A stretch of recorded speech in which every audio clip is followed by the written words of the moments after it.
नमस्कार मित्रों, जय हिंद, वंदे मातरम। मैं हूं चंद्रवर्धन और पीसीएस एडुकेयर में आपका हार्दिक अभिनंदन है। दोस्तों, बीपीएससी 67th का एग्जाम डिले हो चुका है, अभी डेट भी फिक्स नहीं हुआ है।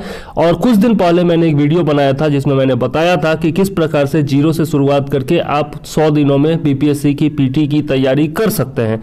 तो उसके बाद बहुत सारे लोगों का मैसेज आने लगा कि भैया पॉइंट बाय पॉइंट बता दीजिए कि हर एक सब्जेक्ट में कौन कौन सा पॉइंट इंपॉर्टेंट है जिसको पढ़ करके 100 दिन में हम निकाल सकते हैं। बात उनका भी कहना सही है कि 100 दिनों में पूरा किताब, पूरा सारा मटेरियल तो पढ़ा नहीं जा सकता।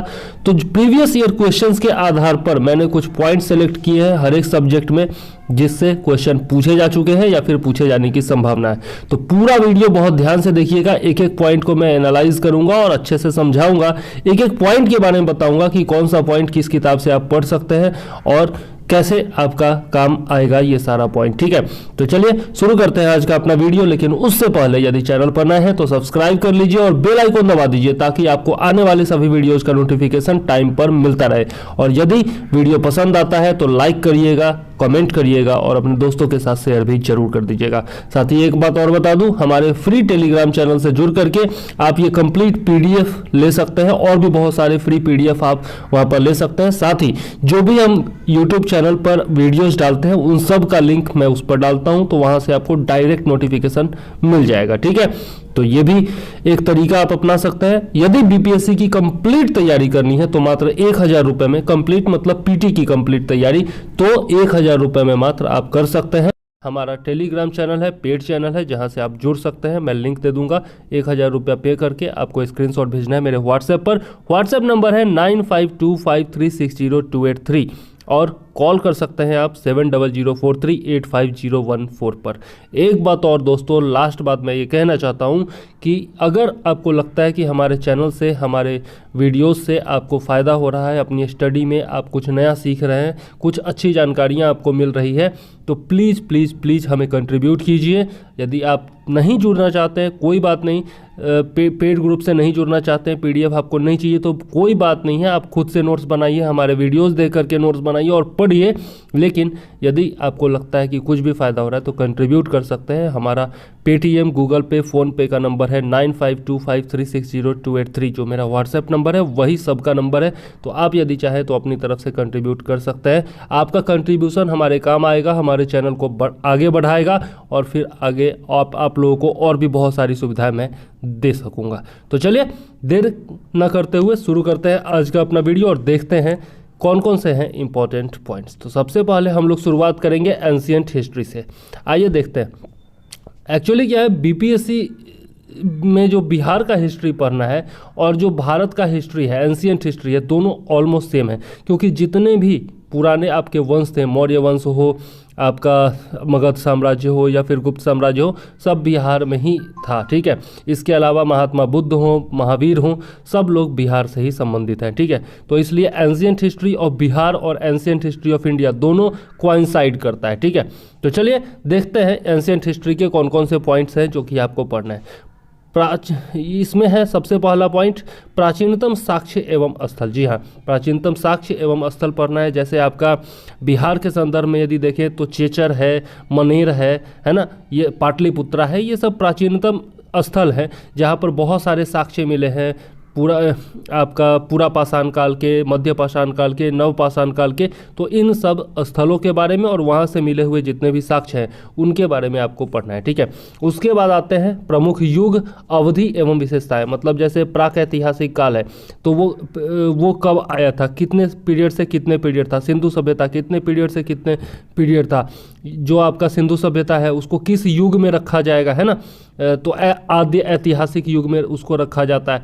तो इस प्रकार से जितनी भी अवधियां हैं और उनकी जो विशेषताएं हैं, विशेषताओं में क्या, प्राक ऐतिहासिक काल है, मध्य ऐतिहासिक काल है, आपका ऐतिहासिक काल है, तो किसमें कृषि की खोज हुई, किसमें पहिए का आविष्कार हुआ, है ना, किसमें आग की खोज हुई, कृषि का प्राचीनतम साक्ष्य किस युग से मिला है। तो ये सब जो है विशेषताएं हुई, यह सब आपको पढ़ना है। ठीक है, उसके बाद चलते हैं सिंधु सभ्यता में। वैसे सिंधु सभ्यता का कोई भी स्थल जो है वो बिहार में नहीं था, इसलिए बहुत ज़्यादा इंपॉर्टेंट नहीं है। फिर भी जो भी सिंधु सभ्यता के प्रमुख स्थल है, ठीक है, फिर उन स्थलों से जो प्राप्त साक्ष्य हुए हैं, बंदरगाह नगर कौन थे, नगर की विशेषता क्या थी, यह सब आप जरा देख लीजिएगा। ठीक है। इसके अलावा कला एवं संस्कृति जो थी उस समय की, उसके बारे में भी देख लीजिएगा, किस देवता की पूजा होती थी, क्या क्या कलाकारी थी, किस प्रकार के मृदभांड बनाए जाते थे, यह सब आपको देख लेना है। इसके अलावा कौन सा नगर किस नदी के तट पर था, किस राज्य में आता है, यह सब भी आप देख लीजिएगा। जैसे पूछा जा चुका है पहले कि हल का टेराकोटा कहाँ मिला, है ना, तो ये सब पूछा जा सकता है। ओके, चलिए आगे देख लेते हैं नदियों के प्राचीन नाम। जी हाँ, नदियों के प्राचीन नाम जैसे परुष्णी है, रावी नदी का नाम, इसी तरह से और भी बहुत सारे नाम हैं, वो आपको वैदिक काल में मिल जाते हैं, तो वो ज़रूर देख लीजिएगा। ठीक है, गंडक का पुराना नाम, रावी का पुराना नाम, है ना, ये सब आपको देख लेना है। आगे देख लेते हैं ऋग्वेद। ऋग्वेद में जितने भी प्रमुख मंडल है, टोटल 10 मंडल है, तो टोटल सभी मंडलों के बारे में आपको देख लेना है। कौन से 2 मंडल है जो सबसे बाद में जोड़े गए, कौन सा मंडल जो है वो सोम देवता को समर्पित है, गायत्री मंत्र कौन से मंडल में मिलता है, इस प्रकार के क्वेश्चन पूछे जा सकते हैं। ठीक है, इसके अलावा जो प्रमुख देवता है उनके ऊपर कितने श्लोक हैं, सबसे ज़्यादा श्लोक किस देवता को समर्पित है, इस प्रकार के क्वेश्चन पूछे जा सकते हैं। ठीक है, और हर एक मंडल की क्या विशेषता है वो भी आप देख लीजिएगा। ठीक है, ऋग्वेद की जो विशेषता है वो भी देख लीजिएगा। चलिए, ऋग्वैदिक काल हो गया। उत्तर वैदिक काल से क्वेश्चन नहीं पूछा गया है या एकदम नहीं पूछा गया है। ठीक है, 1 या 2 क्वेश्चन कभी कभार पूछे गए हैं पिछले 10-12 सालों में, तो आपको उत्तर वैदिक काल यदि नहीं भी पढ़ते हैं तो कोई बात नहीं है, लेकिन ऋग वैदिक काल का पूरा जो समाज था, जो अर्थव्यवस्था थी, किस प्रकार का धर्म का पालन होता था, यह सब आप जरूर देख लीजिएगा। ठीक है, इसके बाद हम आते हैं, देखते हैं प्रमुख दर्शन।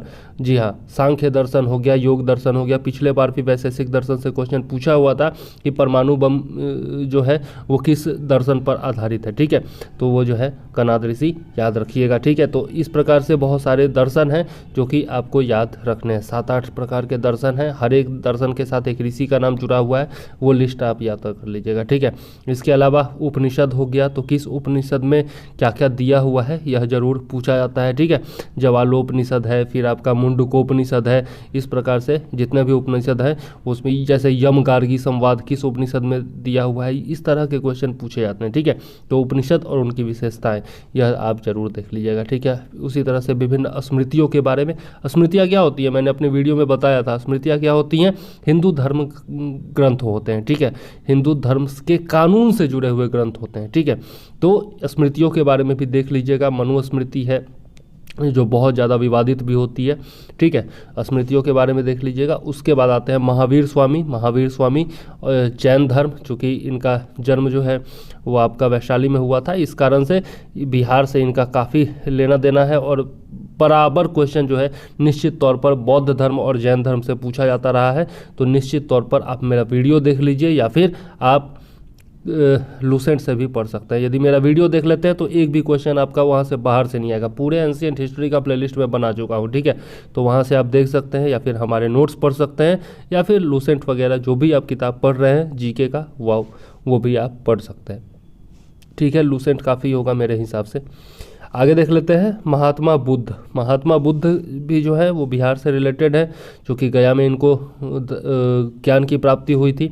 तो बौद्ध धर्म के बारे में भी देख लेना है। बौद्ध धर्म, जैन धर्म की जो संगीतियाँ हुई थी, जैन धर्म की 2 संगीति, बौद्ध धर्म की 3 संगीति, वो तीनों जो है आपको याद कर लेना है। ठीक है, किस संगीति में कौन से धर्माचार्य थे, ठीक है, उसके अध्यक्ष कौन थे, किस राजा के शासनकाल में हुआ था, कहाँ हुआ था, कब हुआ था, यह सब पूछा जाता है। महावीर स्वामी महात्मा बुद्ध के बारे में व्यक्तिगत जीवन से जुड़े हुए सवाल, पिता का नाम, माता का नाम, पत्नी का नाम, पुत्री का नाम, प्रथम शिष्य, कहाँ पहला उपदेश दिया, इस तरह के क्वेश्चन जो है बराबर पूछे जाते हैं। एक एक चीज़ आपको ध्यान में रख लेना है।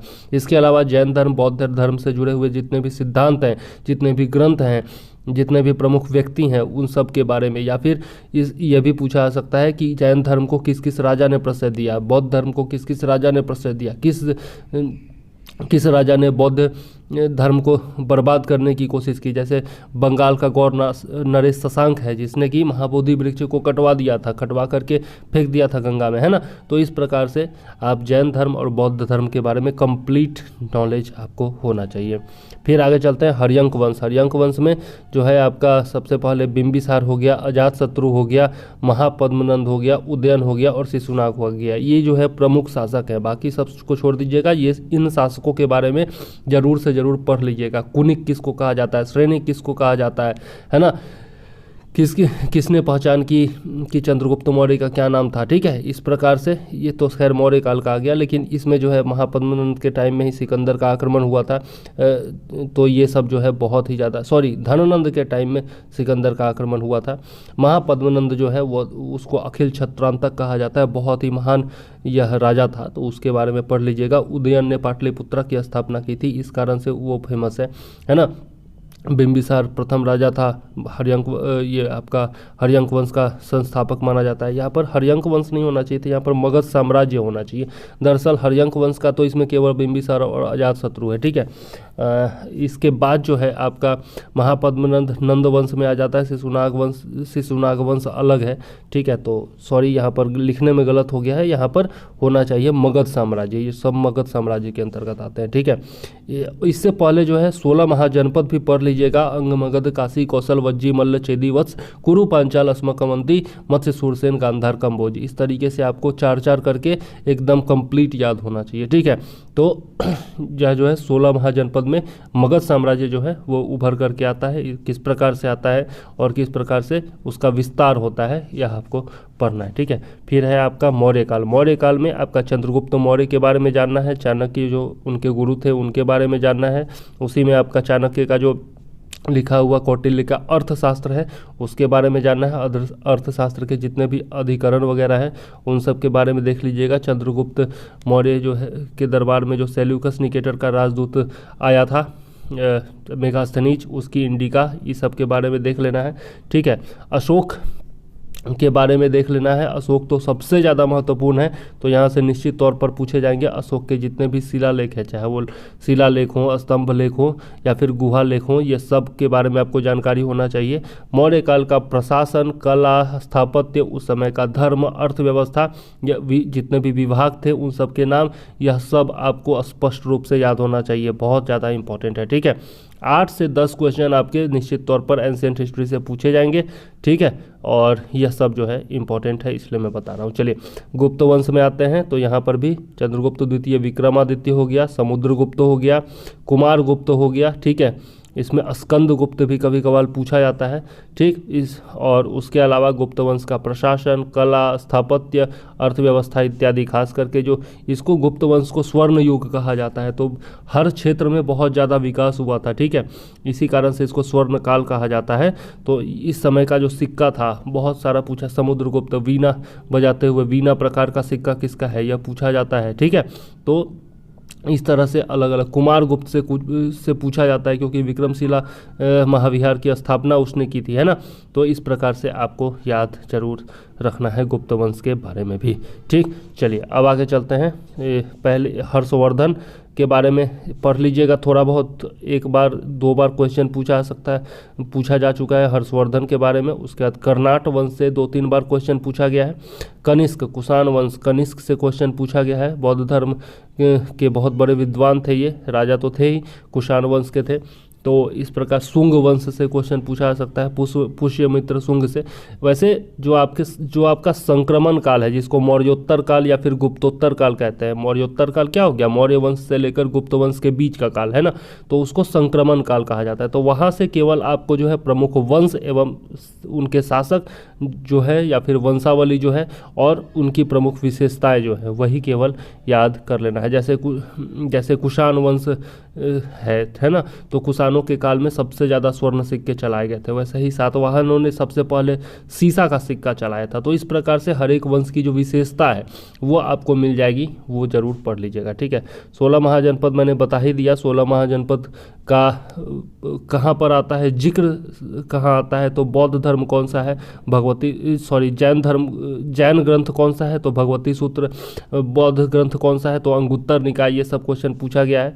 इसके अलावा प्रमुख ऐतिहासिक ग्रंथ एवं साहित्य जो है, ठीक है, उनसे निश्चित तौर पर क्वेश्चन पूछा जाता है। ब्रह्म सिद्धांत वगैरह जो है आपका कालिदास का या फिर आर्यभट्ट का, है ना, प्रमुख जो चिकित्सक थे या फिर जैसे जीवक थे, जो प्रमुख चिकित्सक थे, और वराह मिहिर, इन सब के बारे में पूछा जाता है। उन सब ने जो साहित्य लिखा था, जो ग्रंथ लिखे थे, उनके बारे में पूछा जाता है। ठीक है, इसके अलावा मेगास्थनीज का इंडिका हो गया, अर्थशास्त्र हो गया, स्ट्रैबो हो गया, आपका पेरिप्लस ऑफ द एरिथ्रियन सी हो गया। इस प्रकार से जो पुराने ग्रंथ जितने भी लिखे गए थे, देसी और विदेशी, उन सब से क्वेश्चन पूछा जाता है। और इस पर स्पेशल वीडियो मैंने बनाया हुआ है, हर एक ग्रंथ आपको मिल जाएगा, साहित्यिक स्रोत या फिर पुरातात्विक स्रोत, सब पर मैंने वीडियो बनाया हुआ है। पूरे एंशियंट हिस्ट्री का वीडियो आप अगर देख लेते हैं, एक प्लेलिस्ट है, लगभग 30-35 वीडियो होंगे उसमें, अगर पूरा देख लेते हैं तो आपका एक भी क्वेश्चन नहीं छूटेगा और आराम से 8 से 10 नंबर आप बना पाएंगे। ठीक है, चलिए अब चलते हैं मध्यकालीन भारत में। मध्यकालीन भारत का इतिहास देखें तो सबसे पहले जो है आपका जितने भी आक्रांता थे, मुस्लिम आक्रांता था, जिसमें गजनवी हो गया, गोरी हो गया, गोरी के साथ आपका पृथ्वीराज चौहान हो गया, यहाँ पर जयचंद के बारे में भी थोड़ा सा देख लेना है। इसके अलावा बिहार के लिहाज से बख्तियार खिलजी जो है वो बहुत ज़्यादा इंपॉर्टेंट है। ठीक है, तो इन तीनों आक्रांताओं के बारे में पढ़ लेना है। ठीक है, किसका दास था, कब आज़ाद हुआ, किसने खलीफा की उपाधि ली, किसने खलीफा से सबसे पहले सुल्तान की पदवी ली, इस प्रकार से क्वेश्चन जरूर पूछा सकता है। ठीक है, इसके अलावा उसके बाद आते हैं तो आप पहुंचते हैं कहाँ, यहाँ पर गुलाम वंश में पहुंचते हैं। ठीक है, या तो वहाँ पर देखते हैं इल्तुतमिश के बारे में, ऐबक के बारे में, बलबन के बारे में, ये तीनों के बारे में निश्चित तौर पर पढ़ लीजिएगा, बाकी सब को छोड़ दीजिएगा, कुछ भी पढ़ने की ज़रूरत नहीं है। ठीक है, ये तीनों जरूर पढ़ लीजिएगा। ओके, उसके बाद आते हैं मोहम्मद, बाकी सब भी छोड़िएगा नहीं, छोटा छोटा जो फैक्ट दिया हुआ है लूसेंट में वो सब जरूर देख लीजिएगा, लेकिन स्पेशली जो पढ़ना है वो इन सब के बारे में पढ़ना है। फिर दिल्ली सल्तनत में भी आते हैं तो मोहम्मद बिन तुगलक पढ़िए, अलाउद्दीन खिलजी पढ़िए। ठीक है, और जितने भी शासक थे और उनकी विशेषताएं थी वो जरूर पढ़ लीजिए, लेकिन ये दोनों के बारे में बहुत ही इंपॉर्टेंट है, निश्चित तौर पर पढ़िए। ठीक है, फिरोज शाह तुगलक के बारे में भी वो पढ़ सकते हैं, क्योंकि नहरों का पूरा जाल बिछाया था, उससे क्वेश्चन पूछा जाता है। ठीक है, तो थोड़ा बहुत वो सब पढ़ सकते हैं। यहाँ पर भी आपका मौर्य काल में जब जाते हैं तो यहाँ पर सुदर्शन झील के बारे में निश्चित तौर पर पढ़िएगा। ठीक है, बहुत ज़्यादा इंपॉर्टेंट है। अच्छा, चलिए अब आगे चलते हैं। सल्तनत काल के बाद जो है आपका सूफी सिलसिला जितना था, सूफीवाद, उसके बारे में ज़रूर पढ़िएगा। अलग अलग जो सिलसिला था, फिरदौसी सिलसिला है ना, सुहरावर्दी सिलसिला, तो ये सब जितने भी सूफीवाद से जुड़े हुए सिलसिला थे उनके बारे में ज़रूर देखिएगा। ठीक है, इसको भक्ति आंदोलन या फिर भक्ति आंदोलन ही कहा जाता है, तो वो जो है आप देखिएगा ज़रूर। ठीक, किस सिलसिला से कौन से जो महान व्यक्ति थे वो जुड़े हुए थे और उनकी विशेषता क्या थी। ठीक है, उसके बाद चलते हैं मुग़ल काल में। मुग़ल काल में आप जो है बाबर को छोड़ दीजिएगा, केवल बाबर का जो युद्ध था ना वो खानवा का, और बाकी सब है ना, खाना खाया, पानी पिया, सो गया, इस तरह से एक ट्रिक भी है वहाँ पर, तो बाबर का केवल वही देख लीजिएगा, वो युद्ध जो 3 था उसका। और उसके अलावा फिर चले जाइएगा जहांगीर से लेकर औरंगजेब तक देख लीजिएगा। क्या देखना है तो प्रशासन देखना है, प्रमुख जो विभाग थे वो देखना है, कला का जो विकास हुआ, खास करके चित्रकला का विकास। पिछली बार भी क्वेश्चन 66 में भी पूछा गया था कि सबसे ज़्यादा चित्रकला का विकास किसके शासनकाल में हुआ, और कंफ्यूज हो गए थे, अकबर के काल में या फिर जहांगीर के काल में, है ना, या फिर चित्रकला के बारे में पूछा गया था, चित्रकला का संग्रहालय या प्रदर्शनी या फिर फैक्ट्री के बारे में पूछा गया था कि किसने स्थापित करवाया था, है ना। तो इस प्रकार से आप अच्छे से कला पढ़ लीजिएगा, मुगल कला। दिल्ली में भी जो है आपका ये सल्तनत काल जो है, इसमें भी आपका प्रशासन बहुत अच्छे से पढ़ना है, जितने भी विभाग थे उनके बारे में बहुत अच्छे से पढ़ना है। जैसे बलबन के टाइम पे आपका दल 40 आता है ना, तो वो जो है निश्चित तौर पर पढ़ लेना है। ठीक है, दल चालीसा की स्थापना किसने की थी, उसको भंग किसने किया था, सिजदा, पैबोस इत्यादि जो बलबन लेकर के आया था, लौह एवं रक्त की नीति वगैरह लेकर के आया था, तो ये सब जो है आपका प्रशासन में आ गया। विभाग में भी दीवाने अर्ज, दीवाने खास, ये दीवाने खास तो खैर मुगल काल में होगा, उस समय भी बहुत सारे विभाग थे, उनके बारे में आपको देख लेना है। कला का किस प्रकार से विकास हुआ, स्थापत्य उस समय जो है आपका सल्तनत काल में आप देख सकते हैं, कुतुब मीनार वगैरह बनाया गया, लाल किला वगैरह बनाया, कुतुब मीनार खास करके बनाया गया, तो ये सब जो है निश्चित तौर पर आपको देख लेना है कि किस प्रकार से निर्माण हुआ। ठीक, और समाज की क्या स्थिति थी, औरतों की क्या, महिलाओं की क्या स्थिति थी, जो शूद्र थे उनकी क्या स्थिति थी, हिंदुओं की क्या स्थिति थी, किसने कौन सा कर लगाया था, सिंचाई पर कौन कितना कर लिया करता था, भूमि कर की क्या व्यवस्था थी, है ना, भूमि की पैमाइश किस प्रकार से की जाती थी, नहरों का विकास किस प्रकार से हुआ था, यह सब जो है सल्तनत काल में भी देखना है आपको और मुगल काल में भी देखना है। मुगल काल में भी फिर इधर स्थापत्य हो गया, समाज हो गया, धर्म हो गया, ये सब के बारे में ही आपको डिटेल में देखना है, बाकी ज़्यादा कुछ नहीं देखना है, ठीक है। और जो प्रमुख शासक मैंने बताए उन्हीं के टाइम का देख लीजिएगा, बाकी पूरा देखने की ज़रूरत नहीं है। इसके बाद चलते हैं प्रमुख लेखक एवं साहित्य। उस समय भी दिल्ली सल्तनत के टाइम पे या फिर आपका मुगल काल में बहुत सारे लेखक हुए, मुस्लिम लेखक भी हुए और भारतीय भी हुए, जिन्होंने लिखा है, बहुत सारा ग्रंथ लिखा है। और मुस्लिम ग्रंथ है, नाम अरबिक है, फ़ारसी में है, इसलिए याद रखने में भी कठिनाई होती है। तो पूरा का पूरा लिस्ट आपका कहीं मिल जाएगा लूसेंट वगैरह में, या फिर कहीं मिल जाएगा, या फिर मैं जो वीडियो बना दूंगा वो जो है पूरा का पूरा आप देख लीजिएगा, कौन कौन सा राइटर था, अलबरूनी था, फिर आपका बहुत सारा राइटर था, वो सब के बारे में आपको देख लेना है, ठीक है। इसके बाद आते हैं प्रमुख युद्ध एवं परिवार, ठीक है। प्रमुख युद्ध जो थे उनके बारे में देख लेना है आपको, ठीक। इसके ये परिवार नहीं, यहाँ पर परिणाम होना चाहिए, थोड़ा सा लिखते वक्त गड़बड़ा गया। परिणाम और संधि, ठीक है। प्रमुख युद्ध, परिणाम और संधि। मुगल काल में ही जैसे आपका हुमायूं और शेर शाह के बीच में जो लड़ाई हुई थी वो बहुत ही ज़्यादा महत्वपूर्ण लड़ाई थी और उसके बारे में जो है पूछा जा सकता है, ठीक है। आगे देख लेते हैं विजयनगर साम्राज्य के बारे में थोड़ा सा देख लीजिएगा। हरिहरबुक्का ने स्थापना की थी, क्या थोड़ी बहुत विशेषताएं जो है वो भी देख लीजिएगा। चोल साम्राज्य की भी विशेषता जो है एक बार पूछा गया कि ग्राम प्रशासन जो है वो किस वंश का सबसे अच्छा था, तो चोल काल का सबसे अच्छा था, है ना। तो वो पूछा जाता है। जो आपका जल मार्गों का विकास हुआ था चोल काल में बहुत ज़्यादा हुआ था, समाज वहाँ का बहुत व्यवस्थित था, तो इस प्रकार से क्वेश्चन पूछा जा सकता है, ठीक है। विजयनगर साम्राज्य देख लीजिएगा। उसके अलावा सिख धर्मगुरु जितने भी थे और उनकी विशेषताएं क्या थी वो ज़रूर देख लीजिएगा। किसने खालसा पंथ चलाया, किसने वो आपके 5 है ना 5 क जो हैं, ठीक है, केस हो गया, कृपान हो गया, इस प्रकार से 5 क हैं सिख धर्म के जो कि रखना अनिवार्य है आपको। तो वो सब किसने चलाया, है ना, यह सब जो है सिख धर्म गुरुओं के बारे में, किसको जहांगीर ने मारा, किसको औरंगजेब ने मारा, इस प्रकार से जो है गुरु अंगद देव जो है आपके गुरु नानक जी जो है, चूँकि गुरु नानक का जन्म जो है चूँकि आपके गुरु गोविंद सिंह का जन्म जो है वो पटना में हुआ था, इस प्रकार से गुरु गोविंद सिंह के बारे में निश्चित तौर पर पढ़ लीजिएगा, ठीक है। इसके अलावा मराठा एवं शिवाजी के बारे में भी निश्चित तौर पर आपको पढ़ना है, ठीक है। आगे देख लेते हैं मॉडर्न हिस्ट्री में चलते हैं। मॉडर्न हिस्ट्री में आगे बहुत ज़्यादा डिटेल में नहीं बताऊंगा, क्योंकि हिस्ट्री से ज़्यादा क्वेश्चन पूछा जाता है जहाँ जहाँ से, वहाँ मैं थोड़ा सा जोर दे करके बता रहा हूँ। बाकी तो बहुत ज़्यादा लंबा वीडियो हो जाएगा यदि सबको एक्सप्लेन करूँगा, ठीक है। वैसे लंबा होना भी है, क्योंकि एक एक पॉइंट को एक्सप्लेन करना, नहीं समझाऊंगा तो फिर दिक्कत हो जाएगी। केवल लिख करके दे देने से आप नहीं समझेंगे, तो पूरा वीडियो अंत तक देखिएगा। हो सकता है बोरिंग लगे, लेकिन एक एक पॉइंट आपके दिमाग में घुसना चाहिए, है ना, तो निश्चित तौर पर पूरा वीडियो देखिएगा। चलिए अब चलते हैं मॉडर्न हिस्ट्री देख लेते हैं। तो मॉडर्न हिस्ट्री में यदि देखें तो उत्तर मुगल काल, ठीक है। मुगल काल में, उत्तर मुगल काल में क्या पढ़ना है, कुछ खास नहीं पढ़ना है, कोई प्रशासन नहीं, कुछ नहीं, सिर्फ इतना पढ़ना है किसको लंपट बादशाह कहा जाता है, किसको लंपट मूर्ख कहा जाता है, किसको जो है रंगीला बादशाह कहा जाता है। इस प्रकार से 4-5 फैक्ट्स है, ठीक है। तो उसके बारे में आपको देख लेना है, ठीक, और कुछ खास नहीं। और किस प्रकार से पतन हुआ, बहादुर शाह जफर को हराया और किस प्रकार से उसका खात्मा हुआ, ठीक है, या फिर उसको निर्वासित करके भेज दिया गया 1857 के युद्ध के बाद। तो वो सब आपको थोड़ा बहुत देख लेना है। भारत में यूरोपीय कंपनियों के बारे में देख लेना है। इसमें भी 3 प्रमुख हैं, पुर्तगाल है, फ्रेंच है और अंग्रेज है। यही तीनों जो है सबसे ज़्यादा इंपॉर्टेंट है, ठीक है।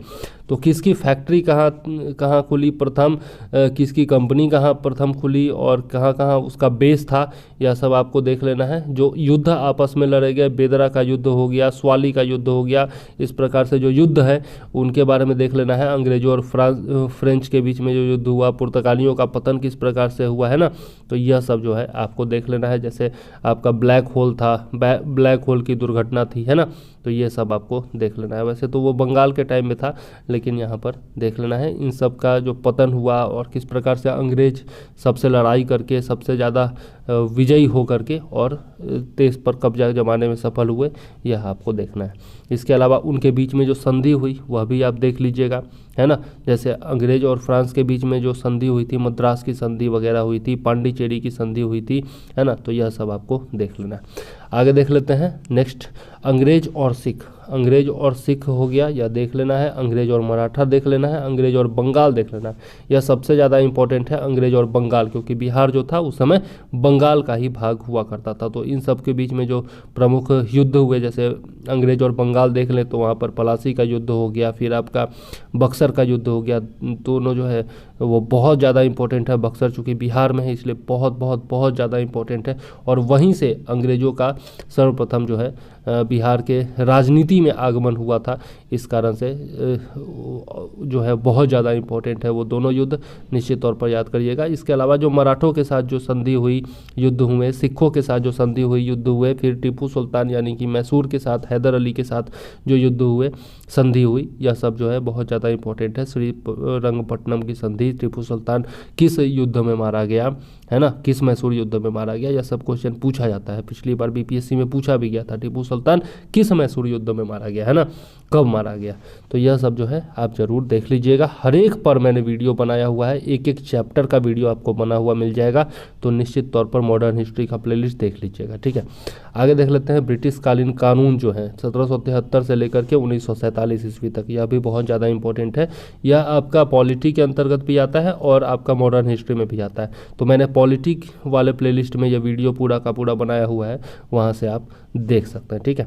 इसके बाद चलते हैं गवर्नर जनरल एवं वायसराय। इस पर भी स्पेशल वीडियो बनाया हूँ 2 पार्ट में, और दोनों ही बहुत ज़्यादा महत्वपूर्ण है। तो गवर्नर जनरल एवं वायसरायों के कौन सा प्रथम गवर्नर जनरल था, कौन सा बंगाल का प्रथम गवर्नर जनरल था, कौन सा भारत का प्रथम गवर्नर जनरल था, कौन सा प्रथम वायसराय था, कौन सा अंतिम गवर्नर जनरल था, किस गवर्नर जनरल के टाइम पे कौन सा प्रमुख घटना घटा, है ना, किसने ठगी प्रथा पर प्रतिबंध लगाया, किसके समय में डाक व्यवस्था शुरू हुई, किसके समय में रेल व्यवस्था शुरू हुई, किसने प्रेस को स्वतंत्र किया, किसने प्रेस पर प्रतिबंध लगाया। इस प्रकार से क्वेश्चन बहुत सारे पूछे जाते हैं। बंगाल विभाजन के समय में कौन सा वायसराय था, असहयोग आंदोलन, सविनय अवज्ञा आंदोलन, भारत छोड़ो आंदोलन, प्रथम विश्व युद्ध, द्वितीय विश्व युद्ध, इन सब के टाइम पे कौन सा वायसराय था, यह सब जो है बराबर क्वेश्चन पूछा जाता है। तो निश्चित तौर पर आप देख लीजिएगा गवर्नर जनरल एवं वायसराय, ठीक है।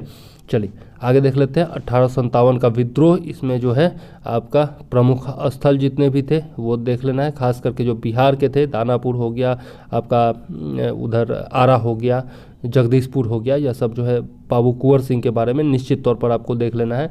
फिर आप यूपी का भी देख लीजिएगा, जितने भी है, लखनऊ हो गया, कानपुर हो गया, यह सब जो प्रमुख स्थल था वो निश्चित तौर पर देख लीजिएगा। और कहाँ से किसका नेतृत्व था यह देख लीजिएगा, किसने किस अंग्रेज को हराया या फिर किस अंग्रेज से हारे, और किस प्रकार से वीर गति को प्राप्त हुए, और प्रत्येक युद्ध का जो परिणाम रहा वो 1857 युद्ध के कारण हो गए, परिणाम हो गए, यह सब जो है आपको याद रखना है, ठीक है। कब दिल्ली पहुँचे, दिल्ली में किसका नेतृत्व था, ठीक है, यह सब जो है आपको निश्चित तौर पर याद रखना है। आगे देख लेते हैं जनजातीय एवं क्षेत्रीय आंदोलन। जितने भी जनजातीय एवं क्षेत्रीय आंदोलन हुए वह सब आपको याद रखना है। ताना भगत आंदोलन, चुआर विद्रोह, यह सब जो है पूरा का पूरा लिस्ट में बना करके दिया हूँ, तो वो ज़रूर से ज़रूर याद रखिएगा, ठीक है। उसी में मुंडा विद्रोह बहुत ज़्यादा इंपॉर्टेंट है बिहार के लिहाज से, संथाल विद्रोह बहुत ज़्यादा इंपॉर्टेंट है बिहार के लिहाज से, है ना, लोटा विद्रोह जो छपरा में हुआ था वो भी बहुत ज़्यादा इंपॉर्टेंट है। तो इस प्रकार से जनजातीय एवं क्षेत्रीय आंदोलन जो थे वो निश्चित तौर पर आपको पढ़ लेना है, एक क्वेश्चन वहाँ से निश्चित तौर पर पूछा जाएगा। फिर आपका आता है सामाजिक एवं धार्मिक आंदोलन। इसमें जो है सती प्रथा के विरुद्ध, विधवा पुनर्विवाह के लिए, है ना, बाल विवाह के विरुद्ध, ये सब जो आपके सामाजिक एवं धार्मिक आंदोलन छेड़े गए थे, ब्रह्म समाज हो गया, है ना, आर्य समाज हो गया, ये सब जो है आपका निश्चित तौर पर स्वामी विवेकानंद के बारे में, स्वामी दयानंद सरस्वती के बारे में हाल ही में मैंने लगभग 1 महीने पहले यह वीडियो डाला है, सामाजिक एवं धार्मिक आंदोलन, बहुत ही बेहतरीन वीडियो है, निश्चित तौर पर देखिएगा। वो देख लेंगे तो आपका एक भी क्वेश्चन बाहर से नहीं आएगा, ठीक है। आगे देख लेते हैं प्रमुख संस्थाएं जो भारत एवं विदेश में स्थापित हुई, उनके बारे में देख लीजिएगा। जो क्रांतिकारी संस्थाएं थी या फिर उदारवादी संस्थाएं थी जो भी भारत या फिर विदेश में स्थापित हुई, उन सब के बारे में आपको देख लेना है। लाला हरदयाल कि जी के बारे में, जिन्होंने उधर इंग्लैंड में संस्था स्थापित की थी, है ना, लैंड होल्डर सोसाइटी। सबसे पहला जो व्यवस्थित प्रयास था कांग्रेस से पहले संगठन बनाने का, वो कौन था? तो लैंड होल्डर सोसाइटी। इस प्रकार से क्वेश्चन पूछे जा सकते हैं। फिर है आपका समाचार पत्र, पत्रिकाएं एवं लेख। बहुत सारे आज़ादी के समय तक जो है बहुत सारे पत्र पत्रिकाएं ये सब लिखी गई। हिंदी का प्रथम पत्र कौन था? अंग्रेजी का प्रथम पत्र कौन था? भारत में स्थापित प्रथम प्रेस कौन था? इस प्रकार से क्वेश्चन पूछे जाते हैं, ठीक है। और इसके अलावा जो प्रमुख लोग थे उनके गांधी जी का कौन कौन सा समाचार पत्र था? एक बार पूछ दिया गया था कि इनमें से कौन सा क्रांतिकारी पत्रिका थी या नहीं थी, कौन सा क्रांतिकारी अखबार था या नहीं था। 4 लिस्ट दे दिया और उसमें से चुनना था, है ना। तो इस प्रकार के क्वेश्चन 65th में कुछ पूछे गए थे। और अलग अलग क्वेश्चन जो है बराबर पूछे जाते रहते हैं, तो निश्चित तौर पर आप जो है याद रखिएगा, ठीक है। उद्दंड मार्तंड वगैरह जो है निश्चित तौर पर याद रखना है। भगत सिंह ने कौन सा लेख लिखा था? फिर आपका सरदार पटेल ने कौन सा छापा था? आपके बाल गंगाधर तिलक ने कौन सा पत्र पत्रिका वगैरह छापा था? महात्मा गांधी हो गए, आपके अंबेडकर साहब हो गए। इन सब के पत्र पत्रिकाओं के बारे में निश्चित तौर पर क्वेश्चन पूछा जाता रहता है, ठीक है। चलिए अब आगे देख लेते हैं। भूमि बंदोबस्ती, रैयतवाड़ी, महलवाड़ी, ये सब जो है निश्चित तौर पर पूछा जाता है। तो इस पर भी एक वीडियो बनाया हुआ है मैंने, उसमें बहुत अच्छे से समझाया है, ज़रूर देख लीजिएगा। फिर आपके किसान आंदोलन जो हो गए वो उससे भी क्वेश्चन पूछा जाता है, ठीक है। तो इस पर मैंने वीडियो नहीं बनाया, लेकिन आपको मिल जाएगा नोट्स वगैरह, या फिर आप वहाँ से देख सकते हैं। लूसेंट से एक लिस्ट होगा, उसको रट लीजिएगा, उससे काम हो जाएगा, बहुत ज़्यादा इंपॉर्टेंट नहीं है। आगे देख लेते हैं कांग्रेस की स्थापना और अधिवेशन। बहुत बहुत बहुत ज़्यादा इंपॉर्टेंट, ठीक है। खास करके कुछ अधिवेशन जो है वो निश्चित तौर पर पूछे जाते हैं, जिसमें कांग्रेस का विभाजन हुआ 1907 में, या फिर आपका दिल्ली दरबार के बाद जो आपका अधिवेशन हुआ वो बहुत ज़्यादा इंपॉर्टेंट है। लाहौर अधिवेशन जो था आपका रावी नदी के तट पर, जवाहरलाल नेहरू अध्यक्ष थे 1929 का। उसके अलावा पूछा जाता है महात्मा गांधी ने किस अधिवेशन की अध्यक्षता की, जवाहरलाल नेहरू ने किस अधिवेशन की अध्यक्षता की, आपके सुभाष चंद्र बोस जी ने किस अधिवेशन की अध्यक्षता की, कौन सा प्रथम अंग्रेज अध्यक्ष था, कौन सी पहली महिला अध्यक्ष थी, कौन सी प्रथम भारतीय महिला अध्यक्ष थी। इस प्रकार से क्वेश्चन पूछा जाता है, ठीक है।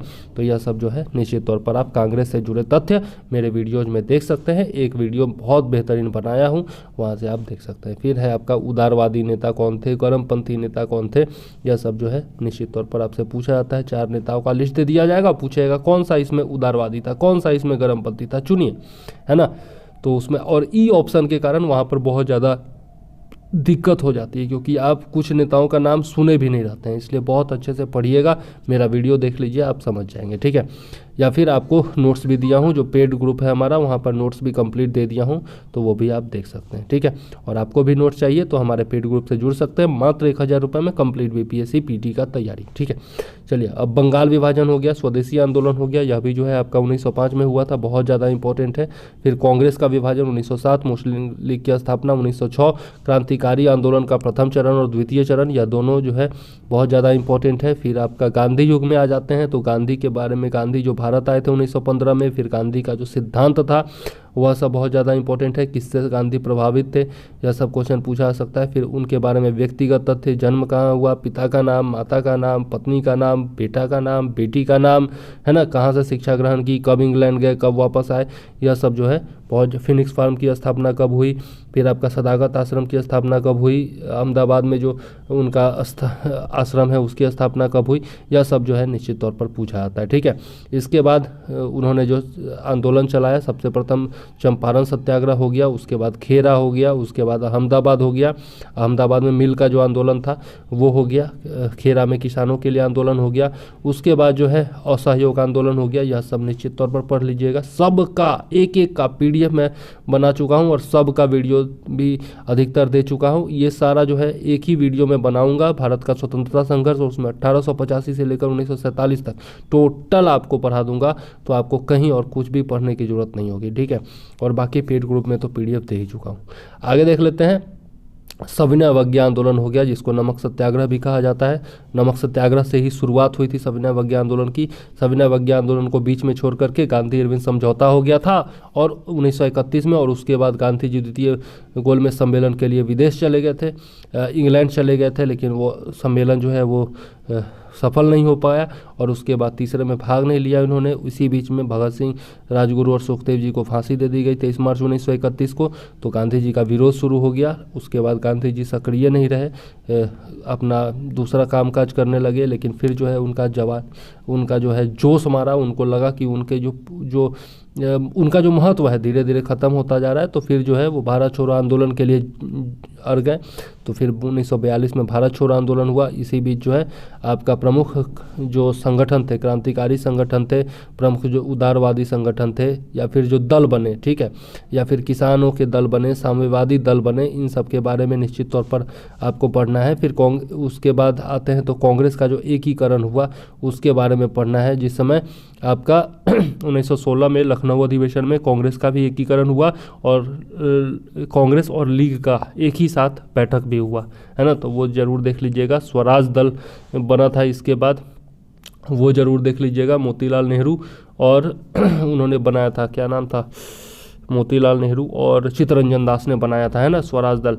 तो वो ज़रूर देख लीजिएगा। फिर आपका दिल्ली दरबार 1911 वाला देख लीजिएगा। फिर आपका 1909 का जो अधिनियम था वो सब बहुत ज़्यादा, 1909 का अधिनियम, 1919 का अधिनियम, फिर आपका 1935 का अधिनियम, फिर बेबेल योजना, माउंटबेटन योजना, राजगोपालाचारी फार्मूला, फिर आपका कैबिनेट मिशन, यह सब जो है बहुत ज़्यादा इंपॉर्टेंट है।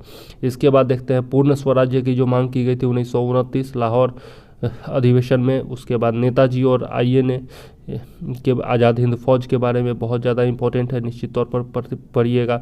लाल किला पर जो आपका केस लड़ा गया था, पूछा गया बीपीएससी में कि लाल किला पर जो केस लड़ा गया था उसमें कौन थे, वकील कौन थे, तो भूला भाई देसाई थे, है ना। पिछला बार 65th में क्वेश्चन पूछा गया था। फिर आपका प्रमुख नेता एवं गुरु, प्रमुख नेता जितने भी थे, सरदार वल्लभ भाई पटेल हो, बाल गंगाधर तिलक हो, लाल बाल पाल हों, फिर आपके जितने भी नेता थे, महात्मा गांधी के जो गुरु थे गोपाल कृष्ण गोखले, या फिर जितने भी गुरु लोग थे जैसे रविन्द्रनाथ टैगोर हो गए, आपके स्वामी विवेकानंद जी हो गए, है ना, अरविंदो घोष हो गए। तो इन सब के बारे में निश्चित तौर पर आप पढ़िएगा, ठीक है। प्रमुख जितने भी लोग थे, या फिर जो प्रमुख महिलाएं थी, सरोजिनी नायडू हो गई, एनी बेसेंट हो गई, इन सब के बारे में निश्चित तौर पर पढ़िएगा। आगे देख लेते हैं प्रमुख स्थल एवं घटनाएं। जैसे चौरी चौरा हो गया तो प्रमुख स्थल हो गया, है ना, काकोरी हो गया, प्रमुख स्थल हो गया। तो और वहाँ पर जो प्रमुख घटना हुई थी उसके बारे में निश्चित तौर पर पढ़ना है, ठीक है। इसके बाद प्रमुख अधिनियम हो गया। तो अधिनियम में वही जो ब्रिटिश काल में कानून बनाए गए थे, खास करके 1909, 1919, 1935, फिर आपका वही बेबेल योजना, माउंटबेटन योजना वगैरह जितना भी मैंने बताया। इसके बाद आते हैं भारत की स्वतंत्रता एवं विभाजन, बहुत बड़ी विभीषिका, इसलिए 14 अगस्त को विभाजन विभीषिका स्मृति दिवस भी मनाया जा रहा है। तो वो सब बहुत ज़्यादा इंपॉर्टेंट है। इसके बाद या तो इसमें पढ़िए या फिर पॉलिटी में पढ़िए। संविधान सभा का गठन, उसके बाद अंतरिम सरकार की स्थापना, 1937 का जो चुनाव हुआ था। इसके बाद फिर आपका प्रमुख समितियां जो बनाई गई थी, है ना, जो संविधान निर्माण के लिए जो प्रमुख समिति बनाई गई थी, प्रारूप समिति के जैसे अध्यक्ष थे आपके भीम भाई। तो इस प्रकार से आपको जितनी भी समितियां बनाई गई थी, झंडा समिति, ये सब जो था वो निश्चित तौर पर याद करना है। फिर आपका शिक्षा से संबंधित जो ब्रिटिश कानून थे, ब्रिटिश नीतियां थी, उनके बारे में, या फिर व्यापार एवं आर्थिक नीति जो थी अंग्रेजों की, वो जरूर देख लेना है। भूमि बंदोबस्त से संबंधित जो नीति थी, या फिर प्रेस से संबंधित नीति थी, प्रेस की जो स्वतंत्रता थी उसके बारे में, शिक्षा का विकास किस प्रकार से हुआ था अंग्रेजों के टाइम में, यह सब जो है निश्चित तौर पर आपको पढ़ लेना है, ठीक है। तो मेरे हिसाब से वीडियो जो है वो थोड़ा सा लंबा हो जाएगा, तो चूँकि अभी हिस्ट्री ही हो पाया है और मुझे लगता है कि 15-20 मिनट निकल चुका है। तो एक काम करते हैं, इस वीडियो में केवल हिस्ट्री को ही रहने देते हैं। नेक्स्ट वीडियो में हम लोग फिर जो है चलेंगे बिहार विशेष, करंट अफेयर्स देखेंगे। नेक्स्ट जो वीडियो में टोटल कंप्लीट करा दें या फिर छोड़ देते हैं, इसमें केवल जो है हिस्ट्री रखते हैं। हिस्ट्री उम्मीद है कि आपको बहुत अच्छे से समझ में आ गया होगा। हिस्ट्री के लिए क्या करना है, तो आपको लूसेंट बहुत अच्छे से पढ़ लेना है, जो एंशिएंट हिस्ट्री है और जो मध्यकालीन भारत है, उसके लिए लूसेंट मेरे हिसाब से परफेक्ट है, ठीक है। और यदि आप और भी पढ़ना चाहते हैं, लूसेंट 3-4 बार पढ़ने के बाद यदि आपको पढ़ना चाहते हैं, आपके पास समय बचता है, या फिर लूसेंट पहले से पढ़ चुके हैं, तो हमारे नोट्स पढ़ सकते हैं, वीडियोस देख सकते हैं, हमारे पेड ग्रुप से जुड़ सकते हैं, यह आप कर सकते हैं, ठीक है।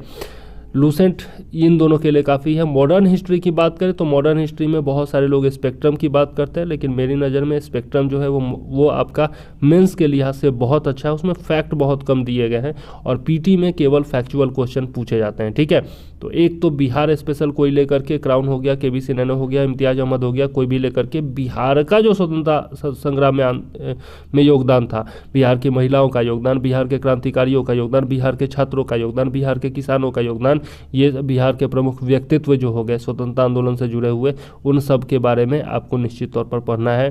जयप्रकाश नारायण हो गए, वीर कुंवर सिंह हो गए, रामचंद्र शुक्ला हो गए, यह सब जो है डॉक्टर राजेंद्र प्रसाद हो गए, ये सब जो है बहुत इंपॉर्टेंट है, ठीक है, बहुत इंपॉर्टेंट कैरेक्टर है।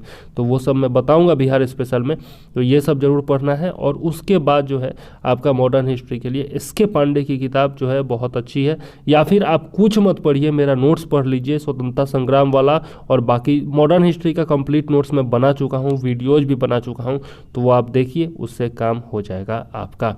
या फिर आप एस.के. पांडे पढ़िए, या फिर आप वो स्पेक्ट्रम पढ़ सकते हैं, जो राजीव अहिर की किताब आती है, जो भी आपके पास उपलब्ध है वो निश्चित तौर पर पढ़िए। और बाकी डिटेल में जानना है कि किस सब्जेक्ट के लिए कौन सा किताब पढ़ना है, तो मेरा 2-3 दिन पहले का एक वीडियो है, वो ज़रूर से ज़रूर देख लीजिए, ठीक है।